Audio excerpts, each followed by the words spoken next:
Cada año, en el mundo, se producen más de 150 millones de metros cúbicos de contrachapado, suficiente para rodear la Tierra con un tren a lo largo del Ecuador, varias veces. Pero, ¿alguna vez te has preguntado cómo, a partir de un tronco tosco, nace una lámina perfectamente lisa que se convierte en parte de tu mesa o de un barco? Este proceso se asemeja al mágico desenrollado de un pergamino de madera y esconde más misterios de lo que parece. Espera hasta el final, porque justo al final te mostraremos una etapa secreta de la que no hablan ni siquiera en las visitas guiadas y que cambiará para siempre tu idea sobre el procesamiento de la madera.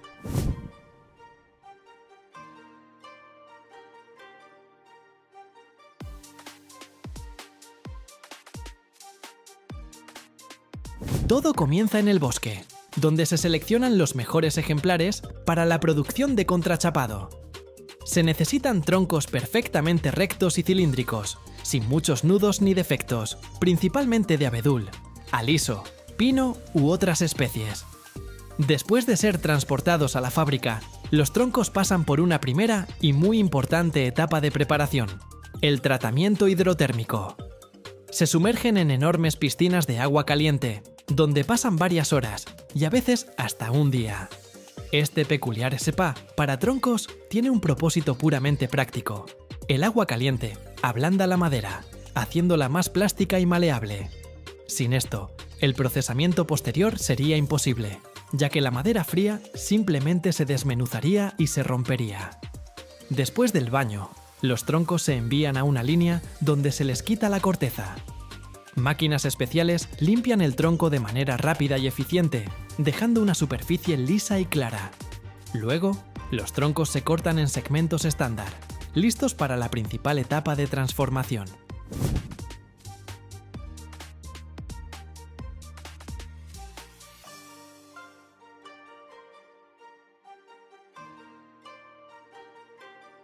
El corazón de todo el proceso de producción de contrachapado es la máquina de desenrollado.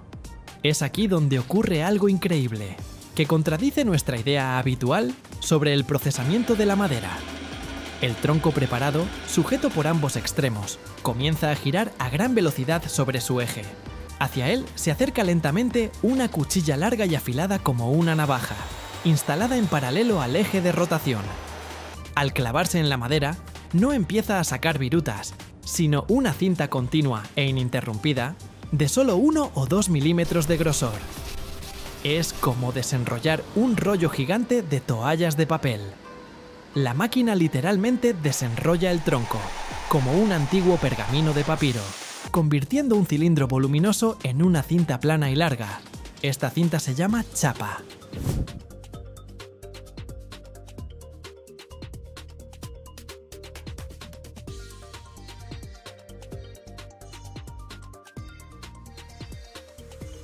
La larga lámina de chapa avanza por la cinta transportadora, donde unas tijeras gigantes la cortan en láminas de tamaño estándar. Del tronco solo queda un delgado cilindro central, el llamado lápiz, que luego se utiliza para otras necesidades. La chapa recién fabricada contiene mucha humedad, que es enemiga de la resistencia y estabilidad del futuro contrachapado. Por lo tanto, la siguiente etapa obligatoria es el secado. Las láminas de chapa se introducen en largas cámaras de secado de varios niveles. En su interior, como en los estantes de un armario gigante, las láminas se mueven lentamente por una cinta transportadora, mientras que el aire caliente las sopla intensamente por todos lados. La temperatura y la velocidad del aire se controlan estrictamente para secar la chapa de manera uniforme y evitar que se agriete o se deforme. En pocos minutos, de láminas húmedas y flexibles, salen piezas en bruto ligeras, un poco quebradizas y perfectamente secas, listas para ser encoladas.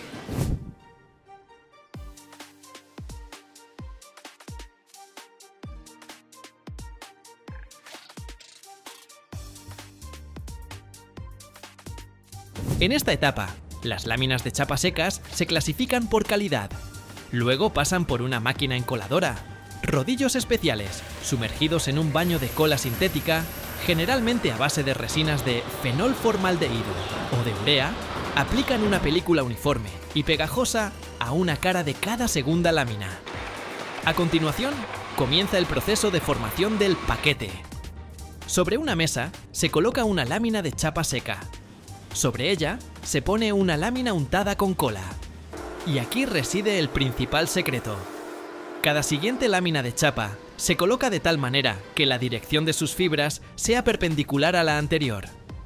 Si en la primera lámina las fibras van a lo largo, en la segunda van a lo ancho, en la tercera, de nuevo a lo largo, y así sucesivamente.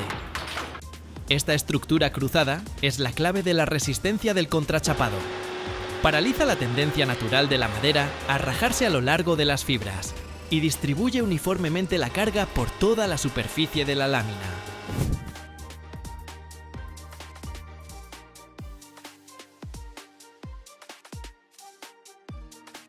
Por eso, el contrachapado es igual de resistente en todas las direcciones. El número de capas en el paquete siempre es impar, para que la estructura sea simétrica y las capas exteriores tengan la misma dirección de fibras. Los paquetes de chapa formados se envían a la sección más potente de la producción, la prensa en caliente. Es una estructura gigantesca de varios pisos, entre cuyas placas se cargan simultáneamente varias decenas de futuras láminas de contrachapado. Cuando la prensa está cargada, las placas comienzan a cerrarse, con una fuerza enorme que alcanza decenas de kilogramos por cada centímetro cuadrado. Las placas comprimen los paquetes de chapa, convirtiéndolos en densos y delgados bloques. Al mismo tiempo, las placas se calientan a una temperatura de 150 grados Celsius. Bajo la acción de la alta presión y temperatura, la cola se polimeriza, penetrando en los poros de la madera y uniendo firmemente las capas en un monolito único e increíblemente resistente. El proceso de prensado dura varios minutos, tras lo cual nace una plancha de contrachapado terminada.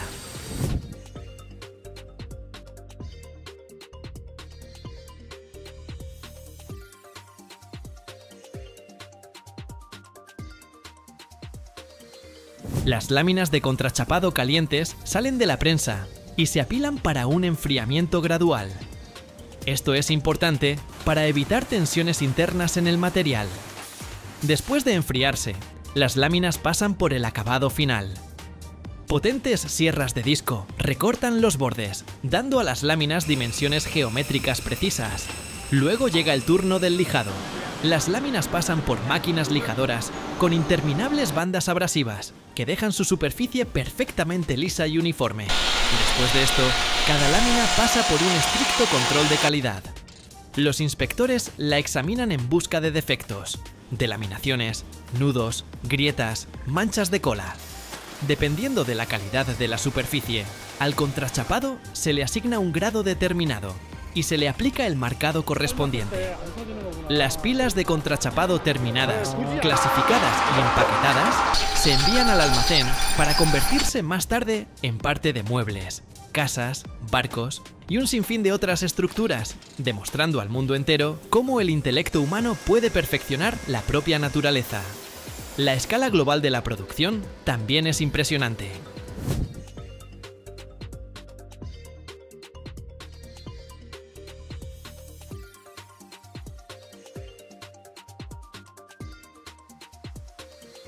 Anualmente, en el mundo, se producen más de 150 millones de metros cúbicos de contrachapado. Si se cargara toda esta cantidad en vagones de tren, el tren resultante daría varias vueltas a nuestro planeta por el ecuador. El lápiz, que queda después del desenrollado de la chapa, es un claro ejemplo de cómo la producción moderna aspira a un máximo aprovechamiento sin residuos. No es basura, sino una valiosa materia prima, para la cual existen varios caminos claramente definidos. Su destino posterior depende del grosor y la calidad de la madera. Si el cilindro es suficientemente masivo, se envía a una línea de aserrado, donde obtiene una segunda vida en forma de madera aserrada. De él se cortan pequeñas tablas y listones, ideales para crear los armazones invisibles pero resistentes de sofás y sillones, las patas de las sillas, elementos de cunas o palets de madera.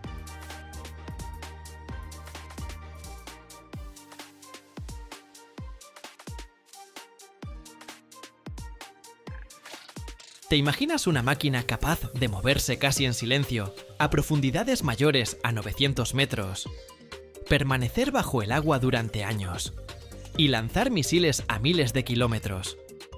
Un submarino nuclear no es solo una pieza de tecnología, sino la cima del genio ingenieril, fabricado con materiales que soportan presiones colosales. Construir uno de estos gigantes puede tomar hasta 7 años y costar miles de millones de euros. ¿Cómo se diseñan, prueban y perfeccionan? Ahora mismo te invitamos a mirar detrás de escena para descubrir cómo se crean estos titanes submarinos. Un submarino nuclear es una obra maestra de la ingeniería, cuya concepción inicia mucho antes de que la primera plancha de metal llegue a los talleres. Todo comienza con el diseño por computadora, donde se contemplan varios parámetros clave: dimensiones y forma del casco, sistema de suministro de energía, armamento y medios de reducción de ruido. La longitud puede variar entre 90 y 170 metros, dependiendo de la clase, y ese factor influye directamente en la profundidad de inmersión. Los submarinos más avanzados pueden descender hasta 600 o 750 metros, mientras que algunos prototipos experimentales llegan incluso a superar los 900 metros. A partir de los planos iniciales, se construyen modelos físicos para probarlos en túneles de agua especializados. Esto permite a los ingenieros observar cómo la forma del casco afecta la maniobrabilidad, la resistencia al agua y el nivel de ruido. Paralelamente, las simulaciones por computadora ayudan a predecir el comportamiento del submarino a distintas velocidades y durante diferentes maniobras. Tras las simulaciones, cuando todos los cálculos coinciden, los planos pasan a la fase de producción.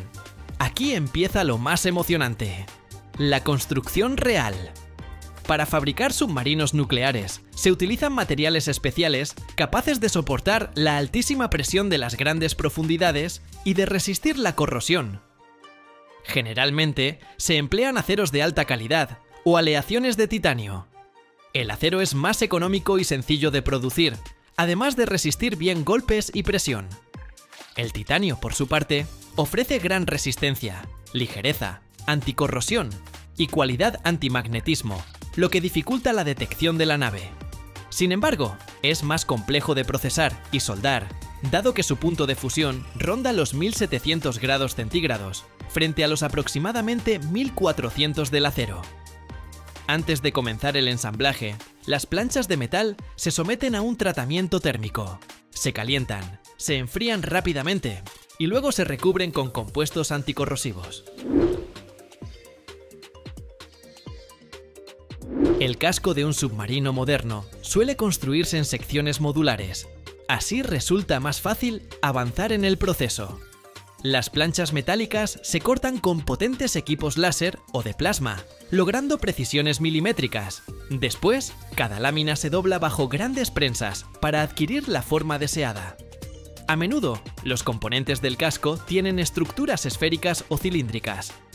Estas secciones se ensamblan por separado, formando enormes anillos o compartimentos que luego se unirán en la fase final. Dividir el casco en secciones permite trabajar en varias partes de manera simultánea, acelerando la construcción.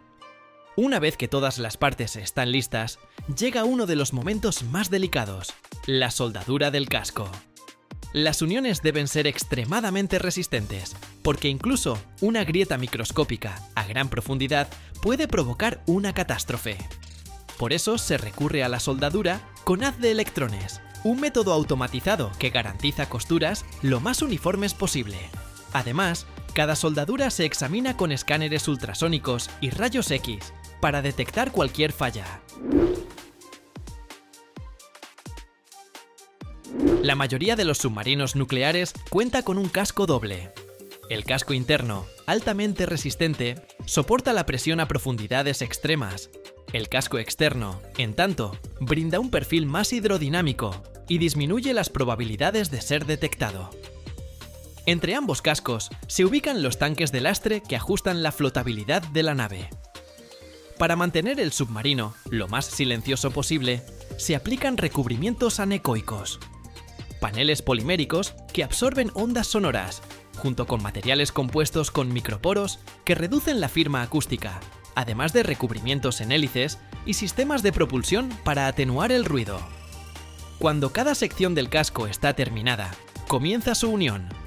Grúas enormes transportan los compartimentos hacia diques especiales, donde se fijan mediante pernos y se sueldan cuidadosamente.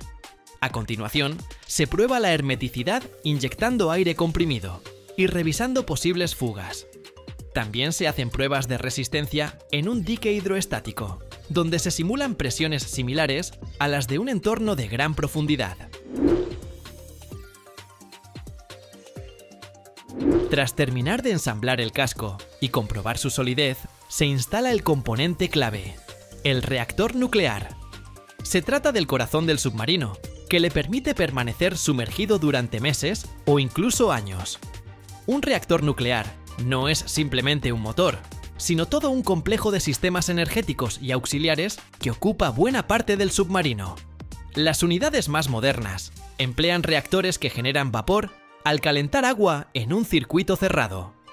El combustible, por lo general uranio 235 o uranio 238 enriquecido, se aloja en la zona activa del reactor.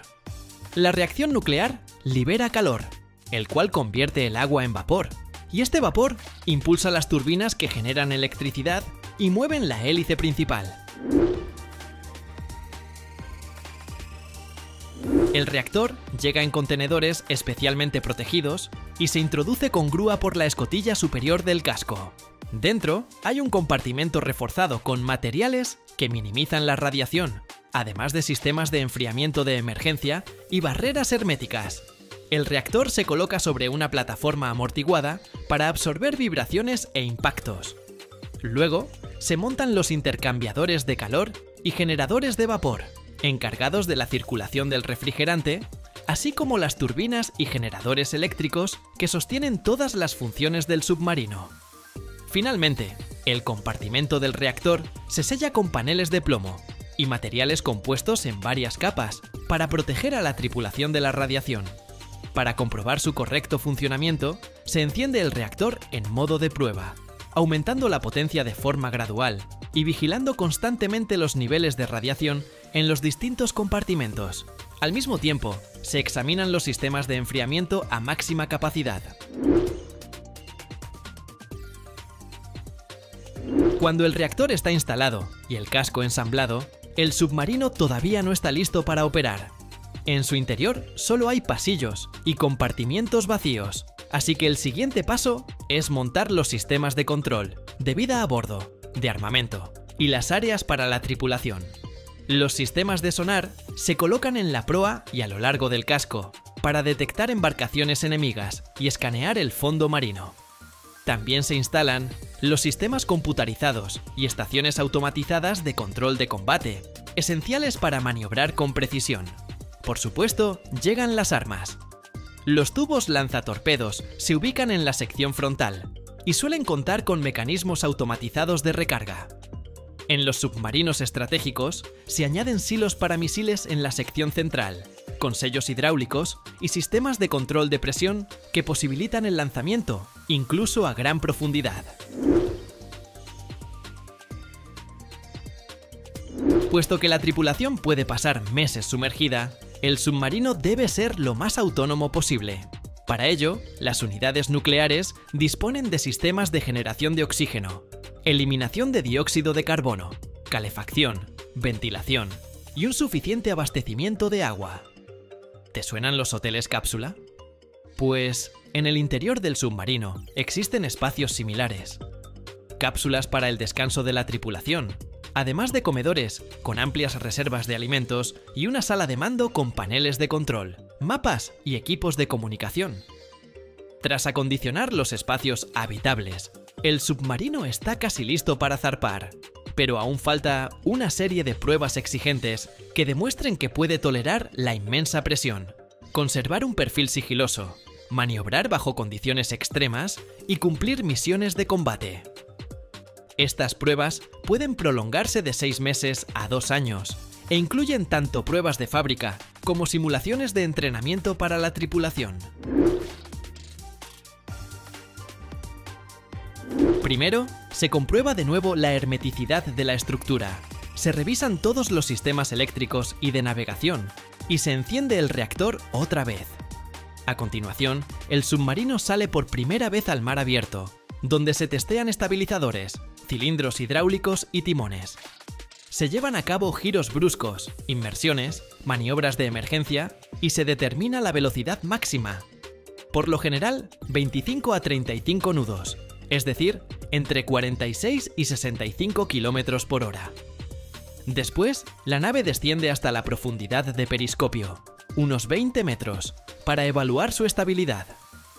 A mayor profundidad, se verifica el desempeño de los tanques de lastre bajo distintas cargas, llevando gradualmente al submarino hasta su máximo de inmersión, que suele rondar los 600 metros, según la clase.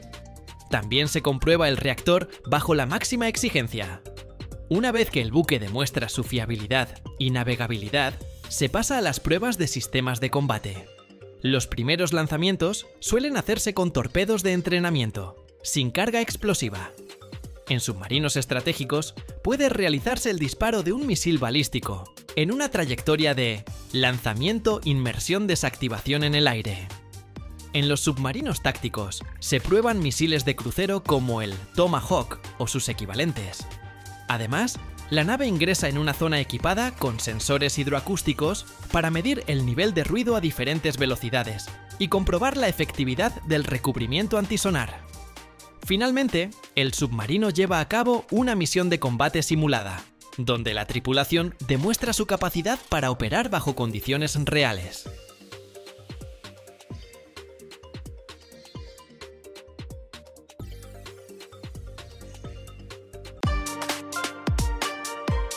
¿Sabías que cada año, en todo el mundo, se desechan más de 30.000 viejos vagones y locomotoras?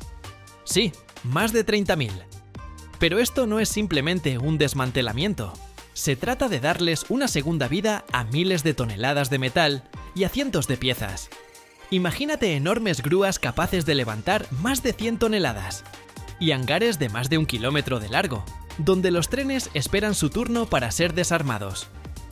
Lo más sorprendente es que el metal de estos gigantes se convierte en la base para nuevos automóviles, edificios e incluso electrodomésticos. ¿Te preguntas cómo estos trenes dañados se transforman en parte de nuestra vida diaria? Pues quédate hasta el final y verás este proceso desde dentro.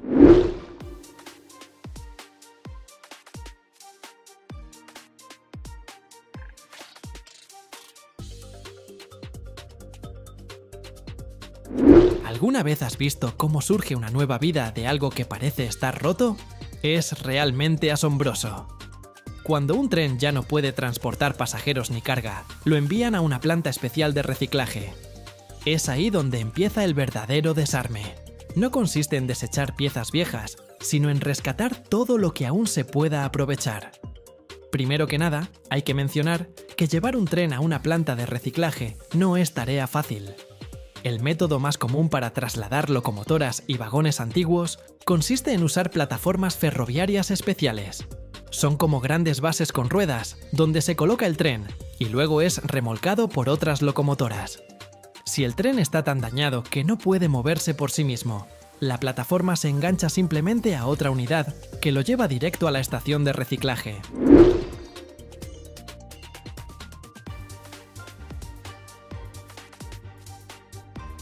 Si el lugar de traslado está lejos de la vía férrea, o si no se puede usar el ferrocarril por alguna razón, se emplean vehículos especiales capaces de transportar todo el convoy.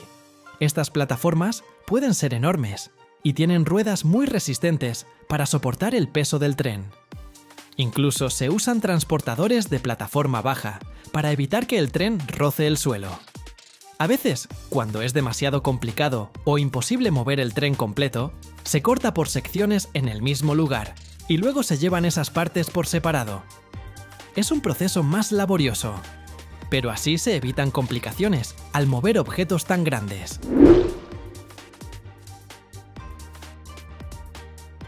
Los vagones y locomotoras contienen un montón de componentes, como motores, transmisiones, sistemas eléctricos e incluso sus interiores completos. Todas esas partes tienen su valor. ¿Sabías que el metal de los trenes puede fundirse y reutilizarse para construir nuevas estructuras ferroviarias o incluso emplearse en obras de construcción? Pero antes de llegar a ese punto, hay que desarmar el tren en todas sus secciones, empezando por los elementos más grandes, la carrocería y las ruedas, y terminando con las piezas pequeñas, como lámparas o mobiliario. Por lo general, los hangares donde se realiza este desarme son enormes. Su superficie puede llegar a varios miles de metros cuadrados. La maquinaria que se usa también necesita mucho espacio para maniobrar, porque debe procesar piezas gigantescas como locomotoras y vagones. Por eso, el hangar tiene que ser lo bastante alto para albergar trenes de gran tamaño sin problema. En algunos complejos, los hangares pueden tener hasta 20 metros de altura y cubrir una superficie que permita trabajar en varios trenes al mismo tiempo. A menudo, en estas plantas de desmantelamiento, también hay grandes patios al aire libre, donde los trenes esperan su turno para ser desmontados. Dichos espacios cuentan con superficies especiales para prevenir la contaminación y garantizar la seguridad de los trabajadores. Por ejemplo, se necesitan alrededor de 100 metros de espacio para desarmar con seguridad un solo tren. Por eso, estos patios pueden llegar a tener incluso más de 1 kilómetro de largo. En estos lugares se utilizan grúas muy potentes, capaces de levantar y mover las partes pesadas de un tren, además de máquinas especiales para cortar metal y otras herramientas de desmantelamiento. Por ejemplo, hay grúas con una capacidad de carga de más de 100 toneladas, ideales para alzar una locomotora o un vagón de gran tamaño. Estos complejos suelen tener también zonas específicas para tratar los metales, clasificar residuos y prepararlos para su posterior reciclaje. Incluso existen áreas donde primero se retiran los materiales peligrosos, como lubricantes o combustible, y después comienza el proceso de desarme propiamente dicho. Lo primero es quitar todos los materiales peligrosos del tren, como líquidos, combustible, aceites, baterías y cualquier sustancia tóxica o explosiva. Esto se hace manualmente para evitar la contaminación del entorno y garantizar la seguridad en las etapas posteriores. Después, empieza el desmantelamiento del tren por secciones. Primero se retiran los elementos que no forman parte de la estructura principal, como puertas, ventanas, asientos y el cableado. Luego, con máquinas potentes y herramientas de corte, se separan las partes metálicas del casco. Los trozos más grandes pueden levantarse con grúas, mientras que los más pequeños se trituran o se cortan en fragmentos manejables. Las locomotoras, al ser las partes más grandes del tren, se desarman por etapas. Primero se extraen los componentes eléctricos, los sistemas neumáticos, las ruedas y otras piezas importantes que puedan restaurarse o reutilizarse. Después, se corta la estructura con maquinaria capaz de atravesar metal muy grueso. Una vez que el tren queda dividido en partes, el metal se envía a instalaciones especiales para su posterior procesamiento. Las secciones que todavía se pueden usar se limpian y se funden para fabricar productos nuevos. A menudo, el metal de los trenes se utiliza en la elaboración de estructuras de acero o hasta en la creación de nuevos vehículos de transporte. Todos estos pasos pueden durar varias semanas o incluso meses, según lo complejo que sea el tren y los recursos disponibles.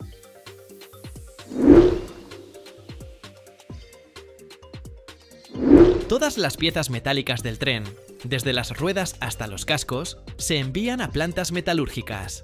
Allí, se funden para fabricar nuevas partes o incluso nuevos trenes. Este proceso no solo ayuda a reducir los costos de obtener metal virgen, sino que también aprovecha recursos ya existentes. ¿Sabías que el metal reciclado se puede usar no solo para trenes nuevos, sino también para fabricar automóviles, materiales de construcción, muebles e incluso electrodomésticos? Las piezas que aún sirven no siempre van al horno. Con frecuencia, se reparan o se reinstalan para darles una segunda vida. Por ejemplo, ciertos sistemas eléctricos, partes del interior e incluso asientos y mesas pueden restaurarse y emplearse nuevamente, ya sea en trenes recientes o con otros fines.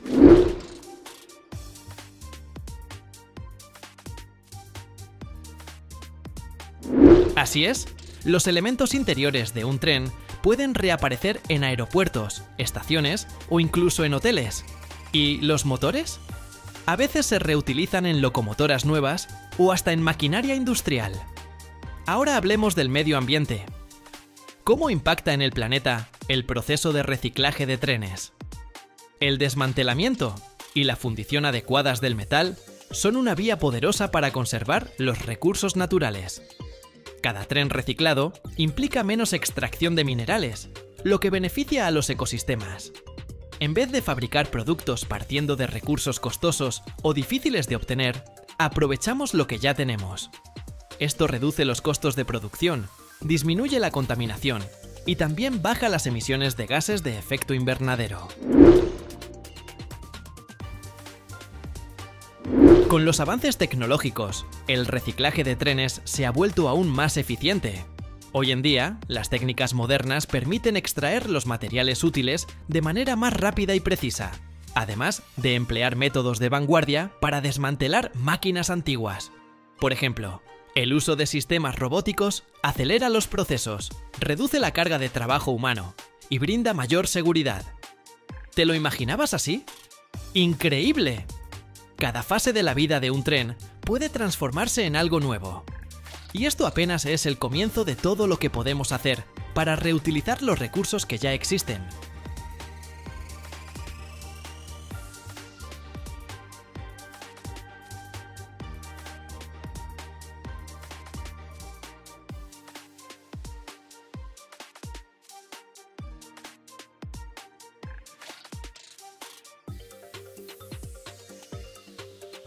Son diminutos, pero sin ellos ningún auto se movería. Los rodamientos de automóvil soportan hasta 10.000 revoluciones por minuto, pesos de hasta 300 kilogramos.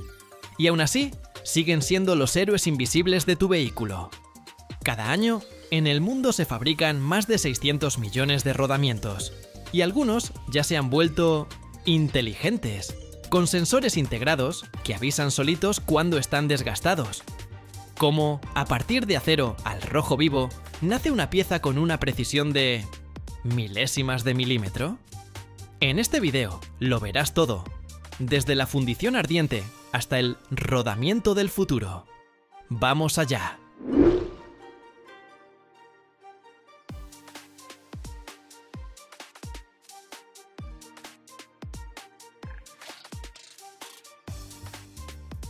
Los rodamientos trabajan en las condiciones más duras.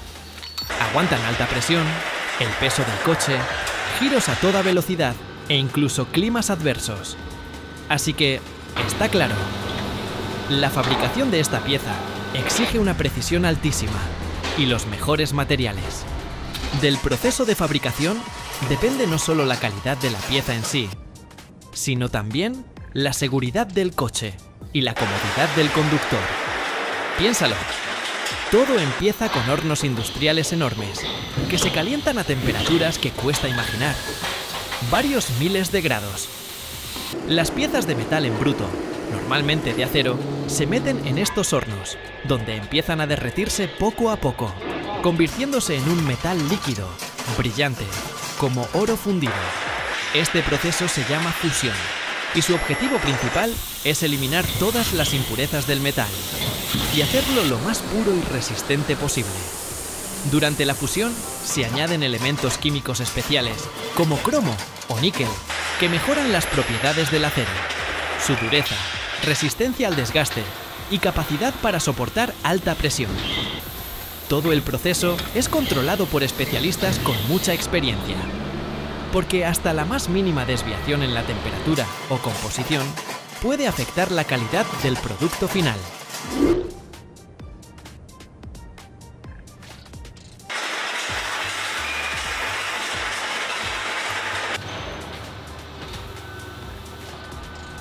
El metal fundido se mezcla cuidadosamente para lograr una estructura uniforme. y luego se vierte en moldes especiales para que se enfríen. Estos moldes permiten que el metal se solidifique en forma de grandes bloques, que serán la base para la siguiente etapa de producción de los rodamientos. Cuando el metal se ha enfriado y solidificado en esos grandes bloques, se cortan en trozos más pequeños, más manejables para el procesamiento posterior. A estos trozos se les llama piezas en bruto o tochos. Se envían a máquinas especiales, los tornos, que poco a poco le dan al metal la forma deseada. Por ejemplo, para los rodamientos de bolas se crean pequeñas piezas redondas y para los de rodillos, cilíndricas. El proceso de mecanizado es increíblemente preciso. Cada pieza se trabaja con un margen de error no mayor a 1 milésima de milímetro. Esto es súper importante, porque hasta la más mínima imprecisión puede afectar el funcionamiento del rodamiento.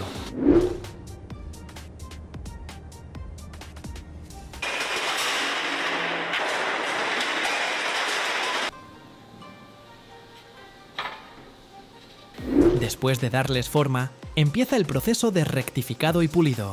Las piezas se procesan en máquinas rectificadoras, que dejan la superficie lisa y uniforme. Es especialmente importante que cada bola o rodillo sea perfectamente redondo. Esto asegura que la carga se distribuya de manera uniforme. En esta etapa, las bolas se rectifican varias veces y luego se pulen hasta quedar brillantes.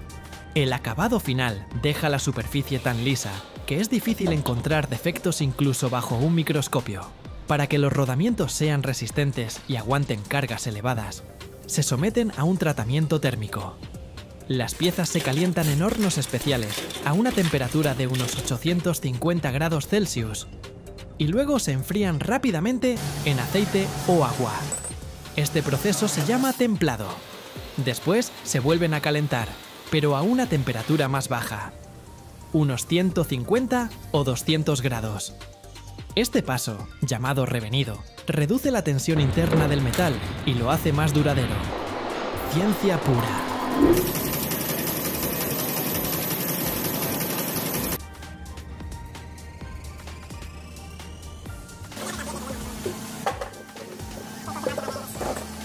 Las bolas o rodillos terminados se colocan dentro de una estructura especial, la llamada jaula o canastillo, entre las pistas, anillos.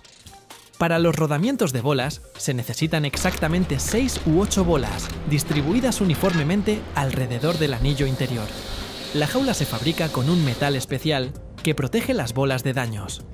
Para reducir la fricción y prevenir el desgaste entre las superficies, se añade lubricante.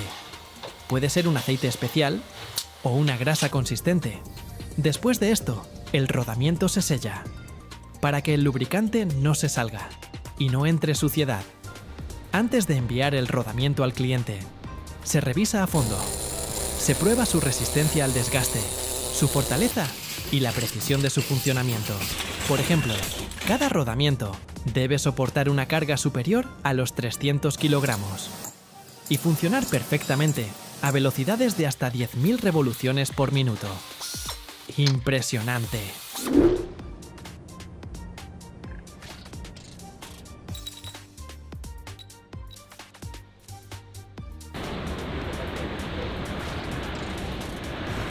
La última etapa es el empaquetado de los rodamientos en cajas especiales. Algunos se envían directamente a las fábricas donde se ensamblan los coches y otros se venden en tiendas de repuestos. Actualmente, el mercado mundial de rodamientos se valora en unos 120.000 millones de dólares estadounidenses. Las principales regiones de consumo son Asia, Europa y América del Norte. Los líderes en la producción de rodamientos son Suecia, Alemania, Estados Unidos y Japón. Solo en Estados Unidos se producen más de 600 millones de rodamientos cada año, cubriendo las necesidades de los sectores automotriz, aeroespacial e industrial. Las tecnologías modernas están cambiando hasta las piezas más pequeñas del automóvil, y los rodamientos no son la excepción. Hoy en día se equipan con sensores especiales que ayudan a controlar su funcionamiento en tiempo real. Estos sensores recogen información sobre la temperatura, la vibración, la velocidad de rotación e incluso el grado de desgaste. Estos datos permiten detectar rápidamente cualquier problema en el funcionamiento del rodamiento, previniendo posibles averías o accidentes.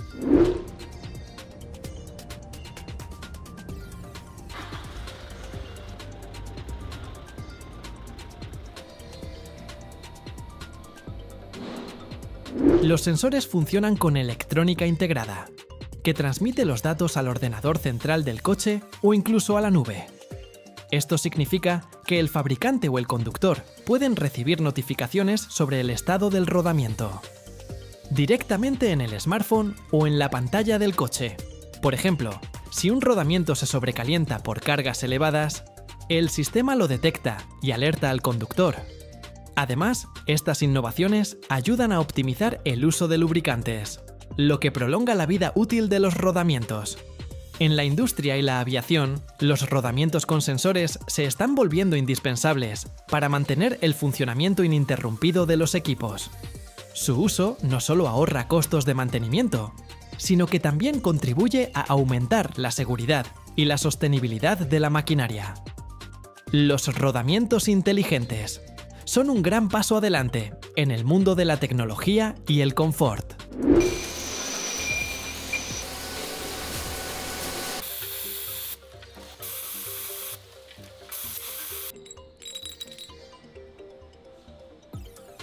Aunque los rodamientos inteligentes se usan más a menudo en la industria automotriz, también encuentran aplicación en la aviación, la agricultura e incluso en las turbinas eólicas, donde controlar el estado de las piezas es críticamente importante. Gracias a la monitorización precisa y la optimización del funcionamiento, los rodamientos inteligentes ayudan a reducir el consumo de energía y lubricantes, lo que tiene un impacto positivo en el medio ambiente.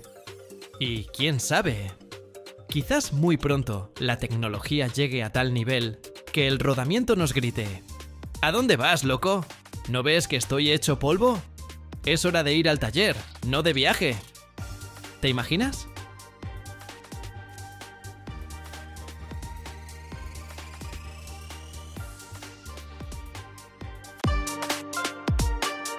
Cada hora, cientos de aviones despegan en todo el mundo. Pero solo uno de ellos permanece invisible incluso para los radares más potentes. Es el B-2 Spirit, una nave que parece sacada de la ciencia ficción, pero que existe en la vida real. Imagina esto, pesa lo mismo que un tanque, su envergadura equivale a un campo de fútbol, y su cuerpo está hecho de materiales que no reflejan señales. ¿Cómo se construye una máquina que no se ve, no se oye y casi no se puede derribar? Y lo más importante, ¿qué secreto esconde su piel? Quédate hasta el final y descubrirás lo que ni los informes militares se atreven a contar.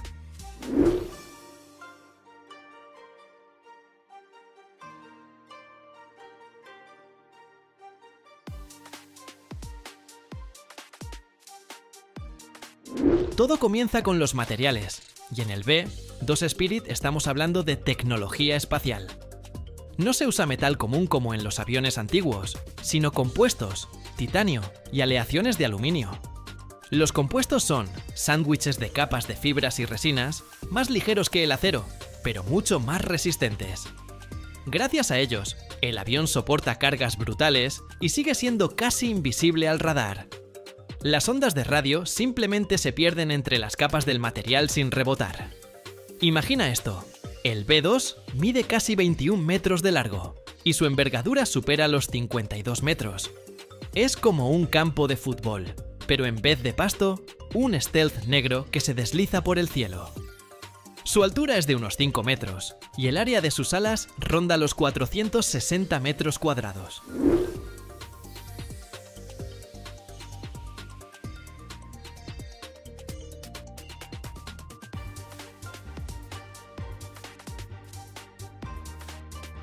El peso en vacío del B-2 supera las 71 toneladas y su peso máximo al despegar llega a 171.000 kilogramos. Pero a pesar de ese tamaño, se ve elegante. Su forma es pura aerodinámica, sin protuberancias, todo fluye como en la naturaleza. Cada pieza se fabrica con precisión quirúrgica. El titanio y el aluminio se usan donde se requiere máxima resistencia, como en los soportes de los motores o el tren de aterrizaje. Y los compuestos recubren casi toda la superficie. Ellos dan ligereza y el efecto stealth. Además, el revestimiento especial no solo absorbe ondas de radio, también protege contra temperaturas extremas a más de 15.000 metros de altura. El proceso comienza cortando gigantescas láminas de material, compuesto con láseres. Luego, se prensan para darles la curvatura necesaria.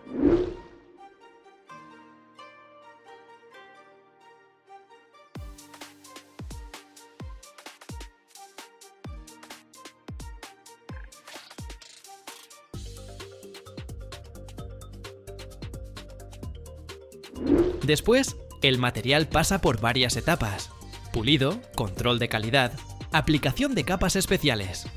Cada milímetro se revisa con escáneres láser para asegurarse de que no haya ni grietas ni huecos.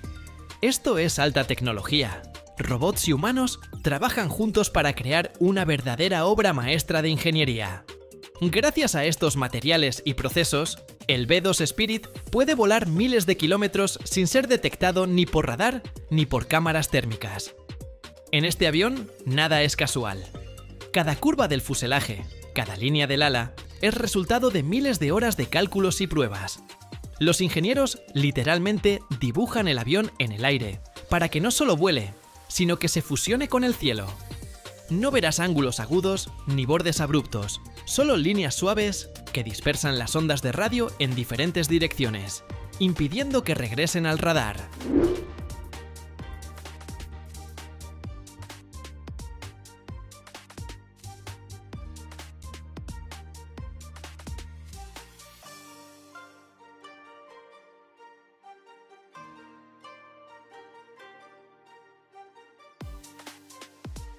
Gracias a esa forma, el B-2 parece salido del futuro. No fue diseñado para desafiar al aire, sino para formar parte de él. Cada detalle, incluso la más mínima protuberancia o curva, se calcula en supercomputadoras para mantener la invisibilidad al máximo. Imagina, incluso los remaches y uniones del fuselaje están ocultos para evitar reflejos. Y aún hay más, una pintura especial. No es solo negro mate. Es un revestimiento multicapa que absorbe ondas de radio y evita que se reflejen. Por eso, incluso los radares más potentes ven al B-2 como un punto diminuto. O no lo ven en absoluto. El montaje del B-2 Spirit es un espectáculo de ingeniería que solo unos pocos tienen permitido presenciar en enormes hangares secretos.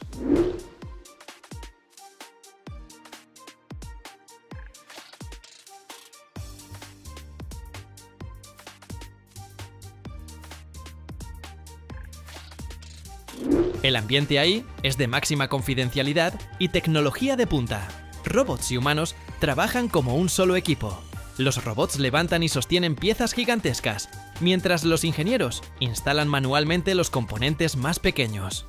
El fuselaje se ensambla por partes, como un rompecabezas 3D gigante, donde cada pieza debe encajar a la perfección.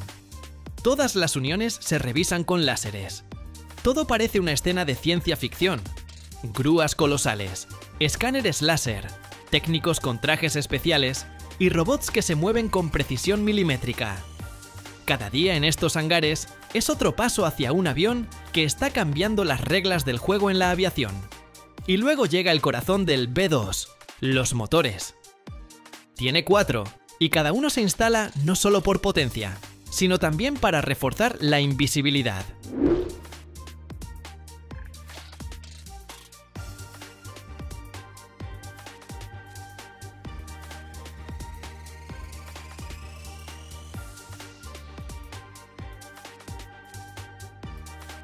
Los ingenieros ocultan los motores dentro del cuerpo, no por fuera como en la mayoría de aviones. Gracias a esta integración, el B-2 tiene una silueta limpia y además se reduce la huella térmica. El secreto está en los escapes. Los gases calientes, que normalmente delatan al avión en cámaras térmicas, aquí pasan por conductos especiales. En esos canales se enfrían y se mezclan con aire frío antes de salir. Por eso, incluso los sensores infrarrojos más modernos solo detectan una sombra tenue en el cielo. Ese sistema de enfriamiento del escape es otra clave de la invisibilidad. La cabina está completamente aislada del ruido y la luz. Es cómoda incluso durante vuelos de muchas horas. Los ingenieros usan compuestos ligeros pero ultra resistentes para formar el esqueleto de la cabina. Estos materiales no solo mantienen la forma, también protegen contra el frío, el calor, el ruido e incluso la radiación.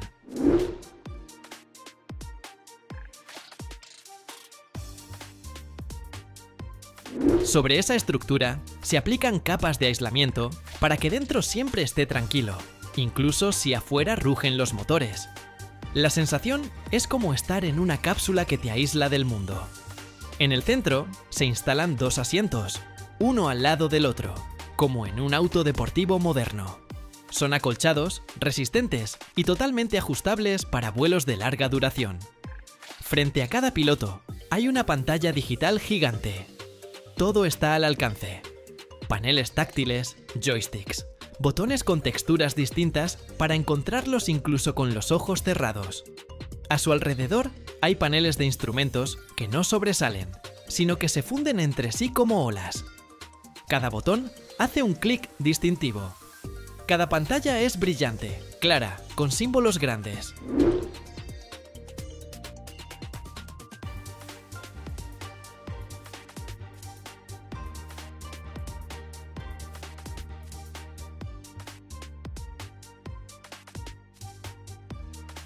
La cabina incluye una pequeña zona de descanso, una cama plegable, un lugar para comer y hasta un baño. Es un espacio donde relajarse mientras el compañero toma el control. Todo está pensado para mantener al equipo enfocado y sin agotarse, incluso en misiones de más de 24 horas.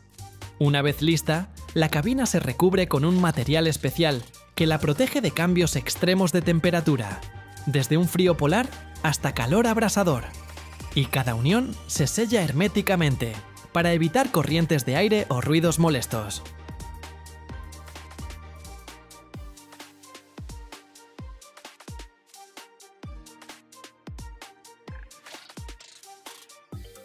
Cada año, en el mundo, se funden más de 1.500 millones de toneladas de acero. Pero solo unas pocas de estas moles se convierten en verdaderos gigantes. Ejes del largo de un autobús y con el peso de un tanque, capaces de hacer girar turbinas, mover barcos y soportar los embates de los elementos. No se estampan, se forjan, se templan y se pulen con una precisión de décimas de milímetro. Esta es una historia de fuerza, fuego y acero, domada por el hombre. Pero lo más interesante no está en el proceso. Hay un detalle que no se indica en ninguna ficha técnica. Y si te quedas hasta el final, descubrirás por qué incluso el acero más fuerte a veces se rompe.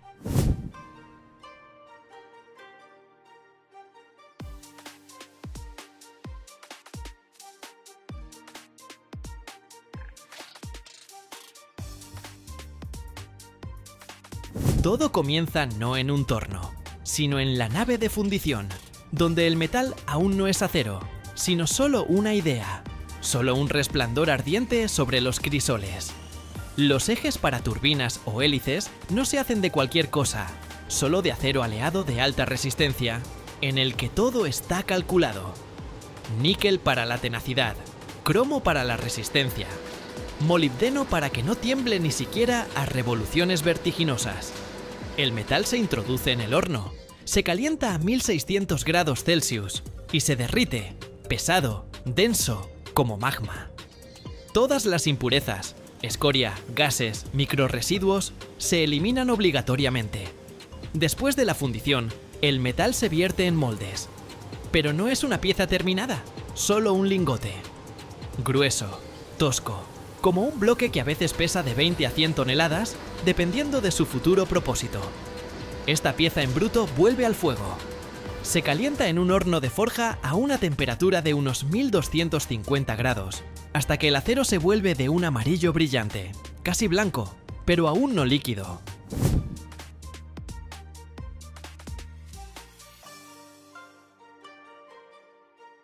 En este estado es maleable como masa fresca, pero el peso no desaparece. varias decenas de toneladas de masa incandescente que no puedes empujar con una pala. La futura pieza en bruto se saca con una grúa y comienza la preparación para la forja. Y entonces, el futuro eje se coloca bajo una prensa hidráulica. Es una prensa de 20.000 toneladas de presión, a veces incluso más. Bajo la prensa, la masa comienza a estirarse, a comprimirse, a transformarse de un simple lingote a una forma funcional. Los trabajadores vigilan la temperatura, los ejes, las grietas que podrían arruinar toda la pieza. Aquí nadie tiene prisa. El tiempo y la fuerza deben trabajar juntos. Cada compresión es un juego con la plasticidad. La prensa reorganiza la estructura granular del acero, la fortalece a lo largo del eje, le añade tenacidad, resistencia. Porque este eje luego irá a una turbina que funciona con cargas de hasta 600 revoluciones por minuto y vientos de más de 90 km por hora, o a una hélice que debe mover un barco a través de las tormentas.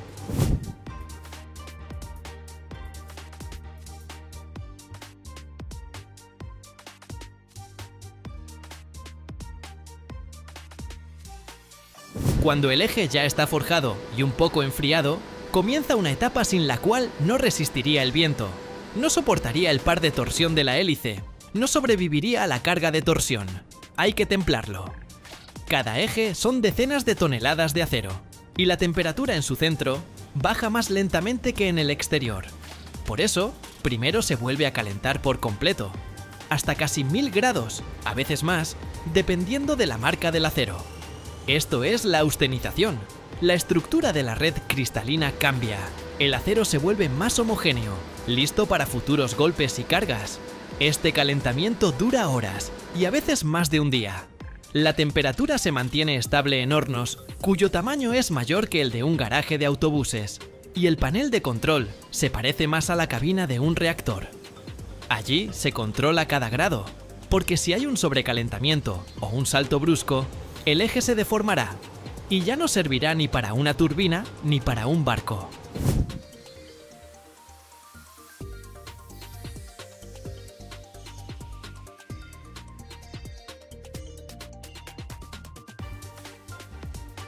Después del calentamiento, el temple, un enfriamiento brusco. El gigantesco eje, con la ayuda de grúas y cadenas, se eleva sobre un baño de agua o aceite, y a veces de soluciones poliméricas. El metal, al rojo blanco, se sumerge con un siseo en el baño. De la superficie sale vapor, y el ruido es tal que no sobrevivirías sin tapones para los oídos. La temperatura baja de 900 grados a 100 en cuestión de minutos, y en el acero todo cambia. Aparece una estructura martensítica, dura como el hueso, lista para la carga, pero es frágil. Y para eliminar el exceso de rigidez, el eje luego se somete a un revenido. Esta es la siguiente etapa, una temperatura de unos 550 grados, a veces más. Aquí la estructura se estabiliza, las tensiones disminuyen, el alma metálica se calma. Este proceso transcurre lentamente, hasta 24 horas, dependiendo de las dimensiones. El eje se transforma gradualmente en un equilibrio de resistencia y plasticidad, en un verdadero músculo metálico.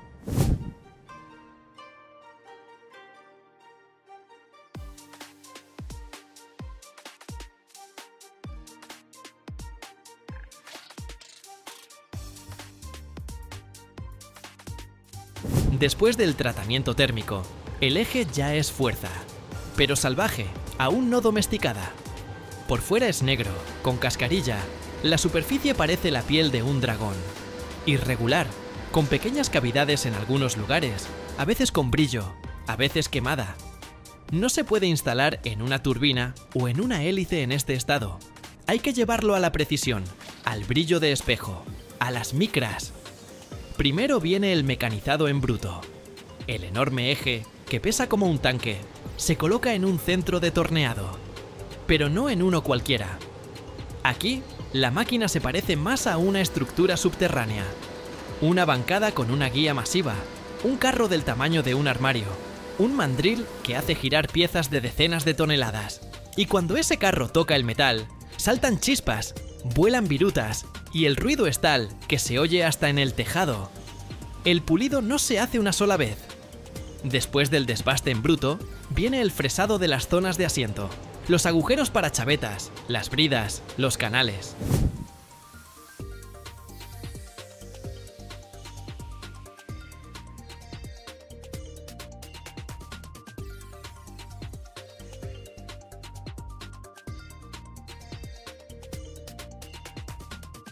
Aquí la medición no es a ojo.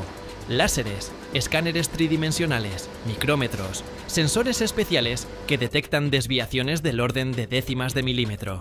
Cuando la forma ya está definida, viene lo más fino, el pulido de acabado. La superficie se pule hasta un nivel en el que comienza a brillar como el mercurio. Los tambores con abrasivo giran a gran velocidad, con refrigeración.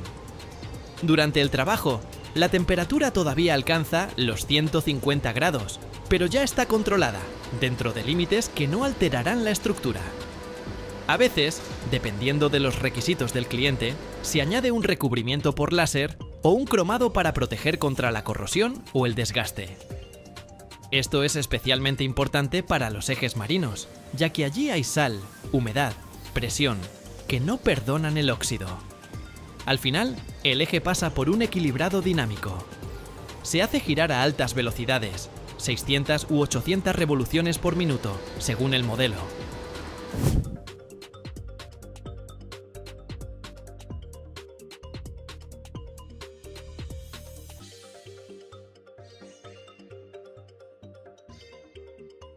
Los sensores registran microoscilaciones y los especialistas añaden o quitan gramos de metal donde es necesario, para que en funcionamiento el eje avance como la punta de una flecha, sin vibraciones, sin bamboleos.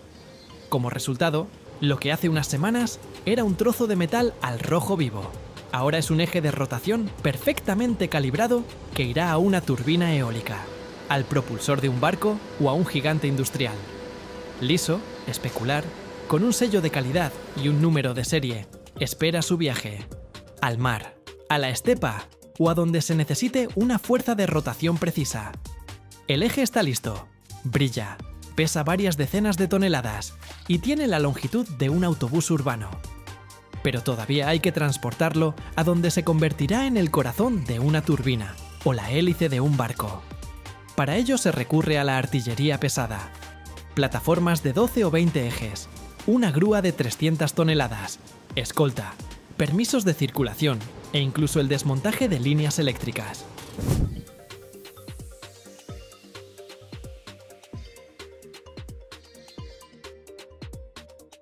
El eje se sujeta con cadenas tensadas, como en un tanque, porque el más mínimo desplazamiento y los daños son millonarios.